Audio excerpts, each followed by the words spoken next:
വെള്ളത്തിനും ബീറിനും ഒരേ വിലയുള്ള നാട് കേട്ടപ്പോൾ നിങ്ങൾ ഞെട്ടിയില്ലേ? ചൈന. ചൈനയിലുണ്ടല്ലോ പുലിക്കുട്ടന്മാരൊക്കെ അല്ലേ വെള്ളത്തിനേക്കാൾ കൂടുതൽ ബീർ കുടിച്ച് സമാധാനമായിട്ട് കിടന്നുറങ്ങാണ്. ഗവൺമെന്റിന് ഒരു കുറ്റവും പറയില്ല. ഇതേ ഹിറ്റ്ലർ നടപ്പിലാക്കിയതാണ്. അവിടെ ഉള്ളവർക്ക് മാക്സിമം മദ്യം സുലഭമാക്കിയും വില കുറച്ച് കൊടുത്തുകൊണ്ടേ ഹിറ്റ്ലറിനെ അവർ നാട്ടുകാർ ഒരാൾ കുറ്റം പറയില്ല. മറ്റു രാജ്യക്കാർക്ക് ഹിറ്റ്ലർ തലവരെയായിരുന്നു.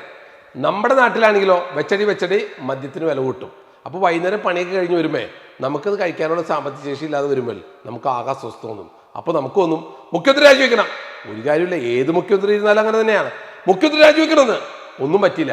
ആ സോഷ്യൽ മീഡിയ എടുത്തു 2 കമൻറ്റ് എഴുതി അങ്ങനെ ഇടും. അപ്പം എൻ്റെ ഒരു അഭിപ്രായം ഉണ്ടല്ലോ, മദ്യത്തിലെ ഏറ്റവും കൂടുതൽ സെയിൽ കുറവ് ബീറിനാണ്. അപ്പോൾ ബീറിനാണ് വില കുറച്ചിട്ട് ആ നഷ്ടം മദ്യത്തിലേക്ക് കൂട്ടിയിടാം. അപ്പോൾ നമ്മൾ ഈ കഞ്ചാവും മദ്യം അന്വേഷിക്കുന്നവരൊക്കെ ബീറിലേക്ക് മാറുമ്പോൾ ഗവൺമെന്റിന് കൈയടിയും കിട്ടും, ജനങ്ങൾക്ക് സന്തോഷമാവുകയും ചെയ്യും. ഇതേ ചൈനയിൽ നടപ്പിലാക്കി വിജയിച്ചത് ഞാൻ കണ്ടുപഠിച്ചിട്ട് വന്ന് പറഞ്ഞ കാര്യമാണ്.